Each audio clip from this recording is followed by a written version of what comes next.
Hello, welcome back to my humble little YouTube channel. So, you've seen yesterday's video, or a couple of days ago, whenever it was last posted, that I had started cutting the carcass of the drawer system. Which, what I cut, I got the two pieces here. Thank goodness, thank God that turned out perfect. This jig has done the job with me trusty little Milwaukee circular saw drill. does that look like a drill? Getting confused. Well, you might remember I mentioned there was a cool change coming. Thank goodness it's finally arrived, guys. This is beautiful southerly breeze blowing right through here. So this morning, you see here, I went uptown and got some more timber because I didn't quite have enough. I was very close, almost, but didn't quite have enough.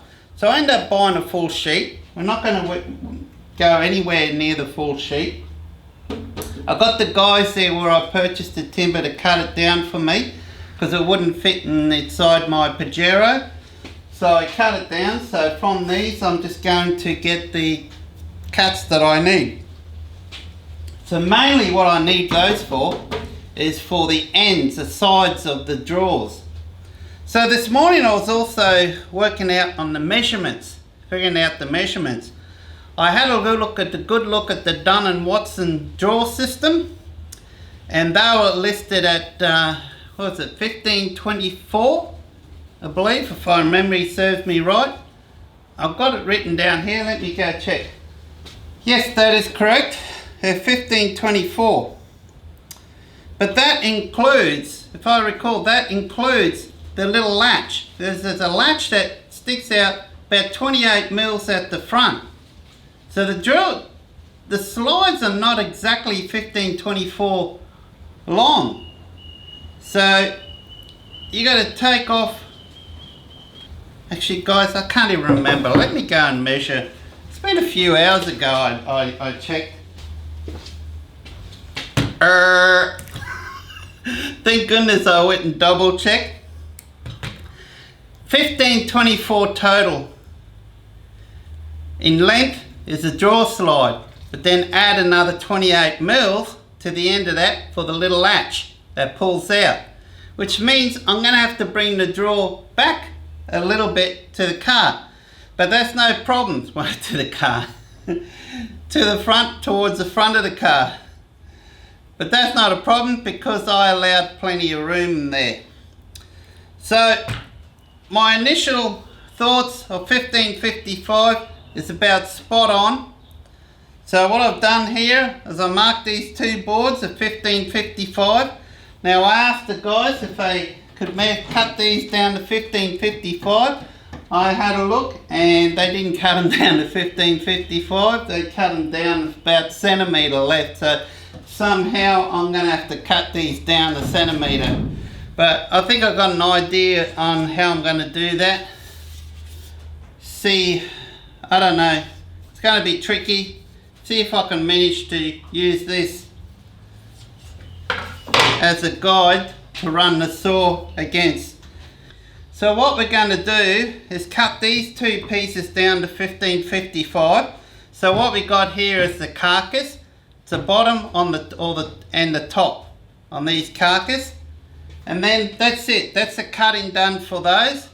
And then we're going to start cutting at least one of the sides. Maybe two. Might get two of them done for this carcass. And then what we've got to do next, before we put the top on that carcass, we are going to need to install, oh, they're not right here, I actually put them on the table there behind you. We're going to install those Dunn & Watson. It's getting exciting, guys. Soon we're going to start the process of putting this together. How exciting. So, let's do that. And after we do that, we're going to get that Craig kit and start using the pocket jaw kit and putting it together. So that might be another video for tomorrow today what we'll do is cut these timbers down and then see how we go for time. And then we might get the Krieg kit out and make a start at it, or at least start putting it together. Actually, it's probably a good idea to do a separate video on that, on the Krieg kit, because it's quite an interesting tool, that one there. I've never used one before, but I've always wanted to own one. So without further ado, let's set this up. And how we're going to do this, I might see if there's a way, utilise this, run the saw along here so we got a nice straight cut.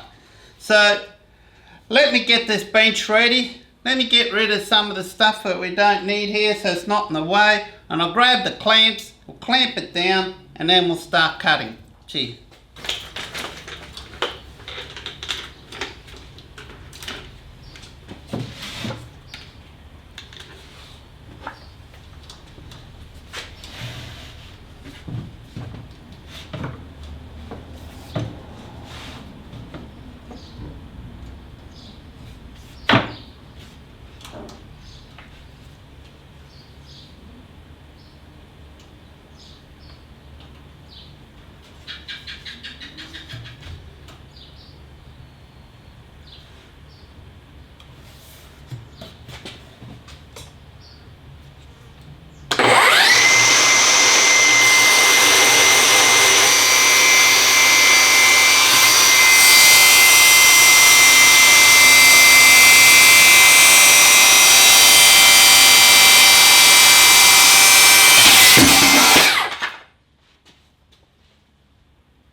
Perfect. Let's grab the tape measure and see what length we got here.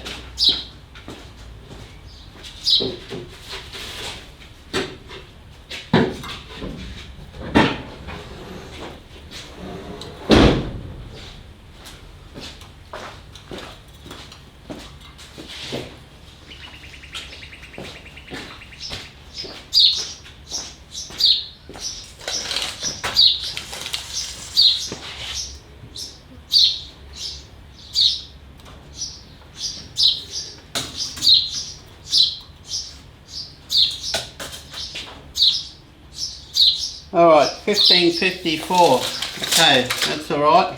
We know we need to go a little longer on the next one. But that's okay. 1 mill's not going to make too much a difference. Just have to make sure we allow for that. So what I might do is just write that down on here. So just going to write down 1 millimetre short on this one. And this one will probably put on the base. This can go on the bottom.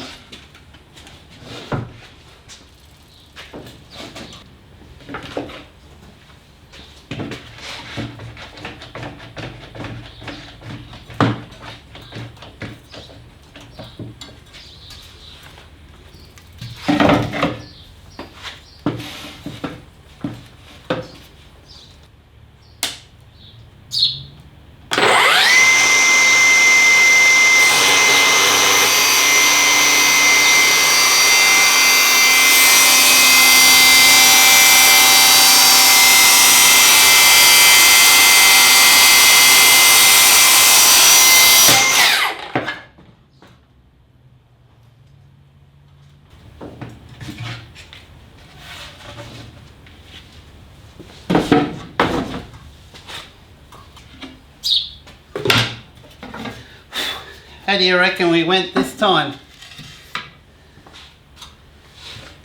Get the lie, test the old lie detector out. 1548. Let's double check this one, shall we? I think this one was pretty close to it too. I think the saw blade's a lot. Okay, so this one's 1548.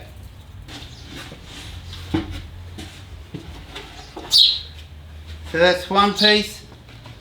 That's one piece. So it's the top and bottom of my drawer system. Now the height of the drawers, we didn't really speak much about that. It's at the time to really work out exactly how high I want to make these drawers. Now I took some measurements this morning in order to clear that bit of plastic on the left hand side of my vehicle where the wheel is, you know, the covers above that wheel. It's 25 centimeters. So that will give me a drawer height when you work it out. So we've got 25 centimeters high. So these are 15 mils, so take 30 off that. So 250, take 30 off that, where we've got 220 high. And then take another 15 off that, so 225. So what do we got? 210, and then take another, so it'll be 200. So the drawers will be 200, so let me grab a tape measure. So that's it, that's the height of the drawer. I wouldn't mind making it, maybe making it a bit deeper. I'm not too sure. I'm thinking about going a little bit deeper with these drawers. See if I can get at least an extra inch. And I can't see that being any issue. So I'm contemplating, I'm going to think about it a bit more. So contemplating trying to go maybe an extra inch or so. Maybe bring it up to 22 to the drawer height. Because 20 centimeters is probably going to be enough. There's one thing I didn't like, there's one minor issue I didn't like about the drifter drawers I used to own. It was how high they were. It literally got to the point where you had to dig down to get to stuff. The thing is though, I got an idea of making like a little shelf. You know how they got them on the drifter drawers, where you got an internal shelf. So run like a couple additional little rails, you know, like stands, I don't know what you call it, bit of timber on the inside of the drawer itself, so that way I can make a drawer that'll sit in there and it'll slide along. So it'll give me, in hindsight, it'll give me two levels. Thinking about giving that a go. Hence why the additional height might come in handy. So there's really no reason why, you know, you can't really do that, I don't think. And in some ways it might come in handy for me finding this place to store some of the legs for my table. I could have them stored, so if I've got a bit of a gap on the left hand side underneath where that drawer is, I can store some stuff on the top there, such as the legs for the table, which is always cumbersome, always getting in the way. So I'm thinking we're going to go a bit higher and do that. And I also want to make on this side here, I want to make like a cutting board. So I've got some oil timber. I mean, this is a nice timber here. Unless I find something uptown like a bamboo or something, I don't know. I'll have to go to Bunnings and see what they've got. But imagine that with a nice oil over the top. I think it'll make a nice preparation area for cutting the food and so on. And that there can just sit on the top where I've got those little runners, that rail. And in hindsight though, on this end I'll probably need to bring that rail up a bit higher, because if I'm going to make a drawer, which will probably end up being about that high, and that drawer could work as a utensil drawer, such as me forks, knives, etc. I think it'll be ideal for that. So the idea of this drawer is to make it a kitchen. This is going to be my main kitchen. So it's going to have a little cooker there. Probably, if I got the room, the induction cooktop, or at least the storage for the induction cooktop. And then I pull that out and I've got the little table on the top. So I want to make it versatile. So I don't know what you think of that idea. So I'm kind of making this up as I go along. So I'm going to go up a bit higher. So what I'm going to do is I'm going to do some thinking, I'm going to concentrate. I'm going to get the tape measure shortly. I probably won't need to show you that part, me just sitting there thinking with the tape measure, measuring out, etc. So I'm going to get an idea there, and I'm going to make the drawers a little bit higher so that way I can use that tray inside, for example, and then also be able to have the little table so I can actually pull out like a chopping board. And I think that'll give me more storage, because remember the drawer is only like going to be 30 centimeters wide, because the Dun & Watson drawer slides are each 20 mil wide. So it's a shame we couldn't get that little bit of extra width when I cut that plastic out, but you saw what happened there. But we're not going to talk about that now. I'm going to forget that, and when the drawers are finished you're not going to see that. And I've been driving around today, and it's good to know that there is no rattling. I've got no new rattling in the back of the car.